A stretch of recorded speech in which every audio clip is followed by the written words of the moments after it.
پاکستان کے army chief کا کردار ہے. مذاکرات کی ٹیبل پہ بٹھایا ہے تو یہ ہمارے آرمی چیف کا کردار ہے. اور آج پاکستان کی حیثیت کو پوری دنیا کے لیے تسلیم کروایا ہے تو ہمارا آرمی چیف کا ہے.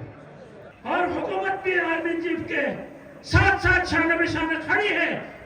اور واقعا میں اپنے آرمی چیف اور اپنی حکومت کا بہت شکر گزار ہوں اس پورے اجتماع کے توسط سے کہ جنہوں نے وہ رول ادا کیا جو پہلے جناب حافظی صاحب نے واقعا خوبصورت الفاظ میں انہیں وہ باتیں کہیں سے میں تکرار نہیں کرتا.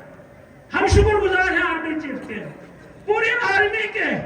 اور طالبان کے نام سے جو خوارج اس وقت ہمارے ہزاروں مسلح افواج کو انہوں نے شہید کیا ہے.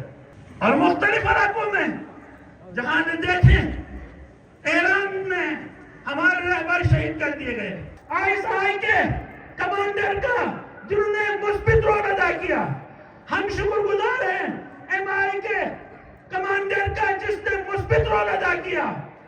ہم شکر گزار ہیں IB کے کمانڈر کا جنہوں نے مثبت رول ادا کیا. ہم شکر گزار ہیں چیف سیکرٹری IGP اور دیگر منتظمین کا, سیکرٹری حضرات کا, سب نے مثبت رول ادا کیا. اس مثبت رول ادا کرنے کی وجہ سے آج گلگت بلتستان میں امن ہے, سکون ہے. یہ خوشائن بات ہے کہ مملکت خداداد پاکستان نے بھی ثالثے کے لیے کوشش کر رہی ہے اور ہمارے دعا ہونی چاہیے کہ اس ثالثے میں پاکستان کامیاب ہو جائے, کہ اس کی وجہ سے کہ وہ خون خرابہ کا ماحول رک جائے.